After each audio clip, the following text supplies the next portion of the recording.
What's up, everybody? Hey, Tom Laird here, host of the Advice from a Call Center Geek podcast and founder of Expivia. For exceptional contact center outsourcing, trust Expivia. We're fully AI-driven, as all of you know, and can handle voice, email, chat, and all of your digital channels. Our 600-seat USA contact center is expert in healthcare, financial services, insurance, tech support, retail, and more. Experts on the NICE CX1 platform, we ensure seamless customer experiences.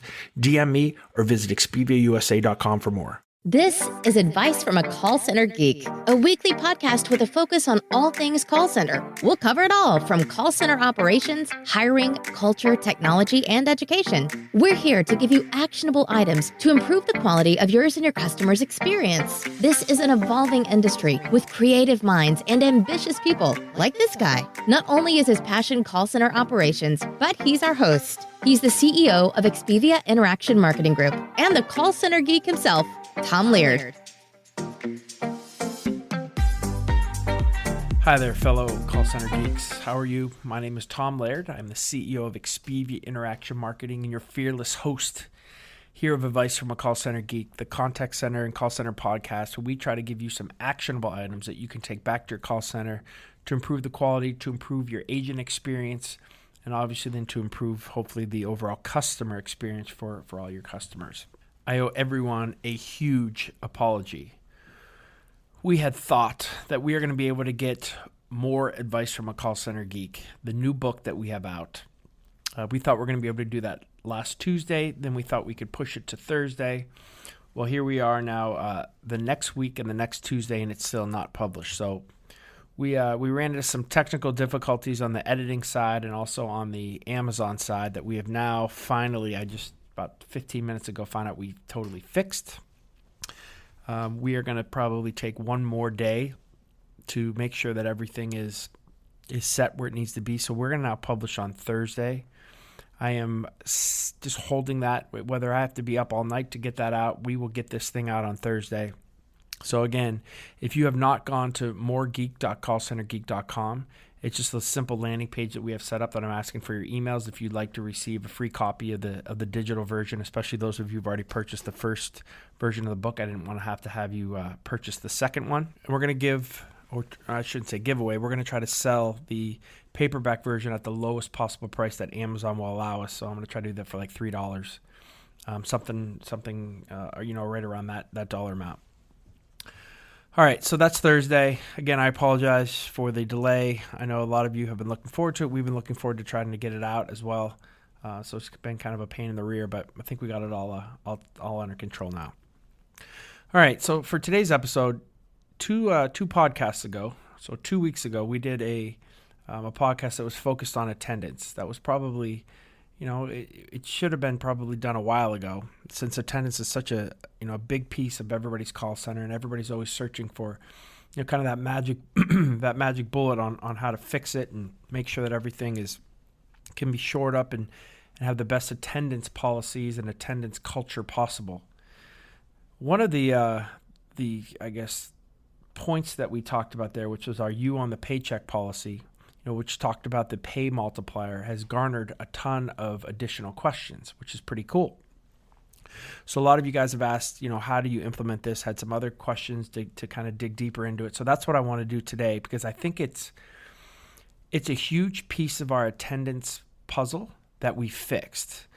And I don't want to say that we've cracked the code on attendance, but we have found something that has increased our attendance upwards of tens of percentage points. And it not only has increased our attendance, it's obviously increased our hours, but it's increased the enjoyment from the reps. It's increased the overall culture of the organization, because we are now able to really instill attendance into our culture. We're instilling attendance into how we pay and how we incent our associates. So that goes right along with, if you've been listening at all, to our attitude and effort culture that we have here at Expivia. So I wanted to dig a little bit deeper and actually have the policy in front of me that I can kind of go into more detail on what this is. So let's talk about this again, and let's get a little deeper. So again, this is our You Own Your Own Paycheck policy here at Expivia. And, it's an attendance-based program that we created for our employees. Now, the purpose of this is it's kind of self-explanatory, right? We want to empower our employees to earn more money through our culture, right? Through attitude and effort. And everything that we're doing is trying to focus those two kind of cornerstones of our culture on how they can make more money. So for each week our employees work their full schedule, they'll receive a monetary incentive for their effort. So they don't have to do anything extra, right? They don't have to sell more. They don't have to be nicer on the phone. All they have to do is work 100% of their schedule, and they will receive an incentive for their effort. The more consecutive weeks that they work their full schedule, the greater the monetary incentive. So again, we'll get into what the streak is called, right? Because that's what we call it, this going on a streak. But basically, if you continue to work week in and week out, working 100% of your schedule, then the greater the monetary incentive will become. So again, this program gives Expivia employees the ability to really take control of their paycheck, right? It's an effort piece, right? We talked about that attitude piece going into how we use speech analytics and how we use sentiment scoring. And now this is more of the effort piece, right? Showing up every day, coming to work, waking up, being here. And that's how we're going to try to incent off of that. So how does this work? So here's kind of the own your own paycheck guidelines, right? So eligible employees. So a production employee is, all of our full-time employees are scheduled 37.5 hours, which is 40 hours and then a half-hour lunch every day. So they're paid a minimum of 37.5 hours. They also have to work at least 90 days, and that's kind of normal for most benefits or most things in most organizations. So it has to be an employee that's full-time. It has to be somebody who has surpassed their first 90 days.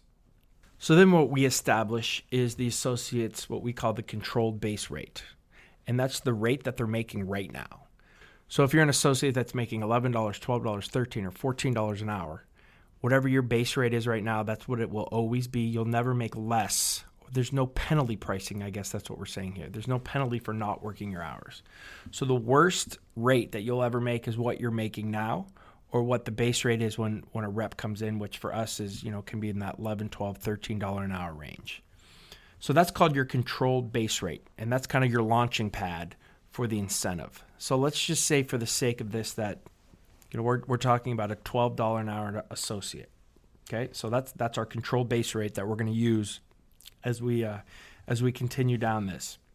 So, we have an associate that's come into Expivia, done all the training. Maybe this is in your center. Let's say it's your center. So done all the training in your center, is out on the floor, has been here for 3 months, hit their 90-day mark. Now they're eligible for what we're calling the effort multiplier. So each week an employee works their full schedule, they have the ability to increase their base rate of pay. So that it's not just a $50 bonus or a $100 bonus. It's actually their full base rate gets bumped up. So again, the more consecutive weeks an employee works their full schedule, the more they'll earn, right? So the dollar amount that we have applied to the base rate is known as the effort multiplier. All right, so I think that's kind of, we have all that, right? We're making our base rate. We're here 90 days. Now we go on our effort multiplier and we try to get on a streak. What's a streak? A streak is the number of consecutive weeks an employee works the entirety of their scheduled shift. That's the streak, right? So if you work 100% of your scheduled hours the first week, you're on a 1 week streak. I guess you're on a streak, right? If you work it two weeks in a row, now you're on a 2 week streak, 3 weeks, 4 weeks, we kind of get that, right? So every week that you work, you continue your streak, right? So again, as the employee streak increases, their effort multiplier will continue to grow as well. So let's talk about the first week. The first week an eligible employee works the entirety of their schedule. For us, they'll earn an effort multiplier of $1 per hour. Now, it depends on where your call center is. It depends on what your rates of pay are. That could be $2 an hour. That could be 50 cents. That could be 10 cents. That could be $5. All depending on what your rate of pay is, where you are in the country. For us, for the first week, it's $1 an hour added to their base rate. So the dollar an hour that will be applied to the employee's base rate for that pay period during the first 4 weeks that the employee consecutively works their rate, the dollar per hour multiplier will be applied to the base rate. All right. Now, if an eligible employee extends their streak to 5 weeks, right, so they've worked the full month, now we're on to the 5th week, then the effort multiplier will increase by $1.50 per hour. The $1.50 per hour then will be applied to the employee's base rate for that pay period. Now, they have to do that for another month or for another 4 weeks, right? So we did 4 weeks at $1. We've now done 4 weeks, so we're on an 8-week streak. And those last 4 weeks are at $1.50. So now, if we get to an eligible employee that extends their streak to 9 weeks, right, which is just going into the 3rd month, the effort multiplier goes to $2 per hour, and that will be, again, applied to the employee's base rate for that pay period. So that $11 an hour person, by just showing up every single day, going on a streak for, a couple weeks, automatically bumps their base rate up to $13 an hour for not doing anything else but showing up every day.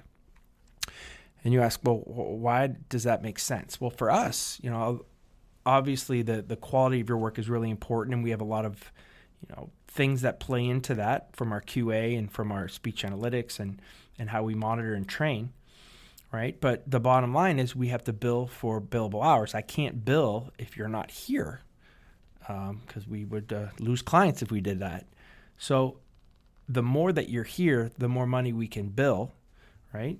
The more consistent billing we have, the more consistent occupancy we have from an associate and from a customer standpoint. So we can pay more, right? It's a win-win for both sides. Now, let's talk about the negative of this, right? So it's cool that we're on a streak, but again, it's 100% of working your 100% of your scheduled shift, right? So if an employee fails to work their entire shift during any week, so these would be things like late to work, a call off, a leave early, then the streak starts over. We do not ever say you lose your money, you're going back to your base rate. We just say the streak is over and we got to start a new one. So scheduled holidays, vacations, bereavement, they're exclusions to the rule, right? So you don't lose any of your streak just because there's a vacation that you have scheduled because you've earned that, right? Those are things that you've earned here. Holiday pay, you've earned that right to be paid for holiday. We don't lose it. So again, the streak basically for us is 1 to 4 weeks, $1 multiplier to every hour that they work. From weeks 5 to 8, that's $1.50. And weeks 9 plus, they go on $2. Now we cap it at $2 for us. The cool thing that you can do as well, though, is you can say, if let's say you had a really good week, so you can kind of pass some of that on to the reps who've really earned it, and you can say things like, anybody who's on a $2 streak or over a 9 weeks, for this week we're going to do a $3 multiplier for it. So you can do that same thing with the people who are on that first, maybe on their first or second week. So they're getting that dollar. Be like, everybody's going to be at $1.50 or $2 that are on there as a bonus. It's kind of like, I kind of think of it as like, the Uber drivers when they, they go and there's kind of some kind of holiday or Uber is trying to beat Lyft, right? So they say, everybody for between the hours of 5 and 9, we're going to give you an extra 20% of all your rates. So it's kind of the same thing there. So again, let's talk about some of the weird things that can come play into this, right? So any specialty week, again, that's approved vacation or holiday bereavement will not be counted towards the employee's active streak. The streak will remain in the same numerical value for which that employee entered that week, right? So if they're on a 2-week streak and there's an employee that took a week's vacation, when they come back, they're going to still stay on that 2-week, that 2-week streak. Anytime that we do pay holiday pay, if we do pay a paid vacation day and someone's on a streak, we don't pay it on the streak price. We pay it on their base rate. So let's say it's, there's Labor Day that's on a Monday. And so everybody's working Tuesday, Wednesday, Thursday, Friday. If you were on a 2-week streak, then you would stay on that 2-week streak, but that Monday would actually be just paid at your base rate or your control rate. So that's kind of how we take in. Those are some of the questions that I had for that. Now, again, some streak ending situations: being late to a scheduled shift, leaving early from a scheduled shift, taking personal or excused hours. Right? They can be excused, but again, this is an attendance kind of award to get an attendance award, you have to be here. It's not a punishment. No one's being punished. Again, no one goes back to a $8 an hour, $9 an hour because they weren't here. Everybody's at the same rate that they'd be making without this. So there's no punishment to this. It's just an added bonus for those of you who have worked that full shift. The other thing that this is totally cleaned up is our overages on break time and our overages on lunch, because that's included in your streak. So again, if you are late from break, if you are late from your lunch, that'll trigger a restart. So it's making sure that we're kind of cleaning that stuff up, and we're going to award you for those who are working 100% again of their scheduled shift. The other thing that we got too is, what if I make up my missed hours? Well, that's fine, and you're going to get paid for that, but you can't be on a streak for that. And let me tell you why. We do shift sharing. We do that a lot, and we kind of take that into consideration for some of this. But a lot of times, if you can't shift share and you just want to make up your hours, that can be problematic, because as everybody knows, on an inbound customer service world, you need people here at specific times. So if you're scheduled a 10 to 6 or a 10 to 7, and you don't come in, but you want to make up your hours from a 2 to 10, a lot of times we can allow that because we still maybe need some help for some other attrition, but it's still not your scheduled shift. And if we do that, we get people kind of in the mood of making up their own schedules, which I know some of you guys do out there, but we're pretty strict with our occupancy, with how everything is set up. So we really need people here to be scheduled for when they are. And that's why we're rewarding what we're rewarding, right? We're incenting what we believe is an important makeup of what we want to do. So again, that's what this is called. It's called our You Own Your Paycheck. It basically incentivizes employees who work 100% of their schedule. The other thing to briefly talk about this too, that just popped into my head here as I was going to wrap up, is we've talked about proficiency pay. And if you haven't seen that podcast, that would probably be a good one for you to listen to right after this one. So it's how we incent our associates off of sentiment on the inbound side, and then off of some KPIs on the outbound side, where again, we add money to every hour that they work. So if you get proficiency pay, so you're being really nice on the phone, your sentiment scores are really high, and you're adding to that, that goes on top of your streak or your effort multiplier rate. So your effort multiplier for an $11 person, right? Let's say they're on week 9, they're making $13 an hour, and then they get proficiency on top of that, which is an added bonus on top of that. They're making $14 to $15 an hour. And I'm totally fine with that when I have associates that are here the whole time, that are giving maximum effort, that have a smile in their voice, that are really hammering our 2 pillars of attitude and effort. That's what we want. And for those people that do it, they deserve to make whatever they possibly can, especially on the phones. So the opportunity is here. The opportunity is here to make some pretty good money. And this is in Erie, Pennsylvania. You have to take what your rates of pay are all over the world, from everybody who's been listening to the podcast. By the way, we've hit 8,500 downloads. Just want to throw that here at the end, which I'm pretty excited about. So I hope that kind of clears some of the questions that we've had up. If you go on my LinkedIn, so you know what, maybe I'll post it on the Call Center Geek one too. I really just kind of don't want to get it too far out there. But if you go if you search for me on LinkedIn, so Tom Laird, Thomas Laird, Laird, on LinkedIn, I have our actual policy I posted. I posted it in a post on LinkedIn. So you'd be more than happy to kind of look at that, and you can even download it. It's our actual policy that's in our policy book. So if you have any questions on there, you'd be more than happy to. I'm more than happy to have you look at that and use that however you would like. If you have any questions, please let me know. Again, if you are listening to this, please go post a review. Don't just click a 4 or 5. But I'd love some words of how we're doing and some of the things that we've helped you with. And the more reviews we get, the more we can kind of push this off to more call center geeks out there. So again, guys, thank you very much. I hope that helps you increase your attendance. I know it's helped ours, so I know if there's any type of implementation of this, it's going to help you. It's a fact. We have seen, like I said, up to 20% increased attendance. And our attendance was always pretty good. This has really put it over the top. So take this for what it's worth, but I would, if I was any call center manager struggling with attendance, this is something I would really look at. Thank you guys very much, and I'll talk to you next week.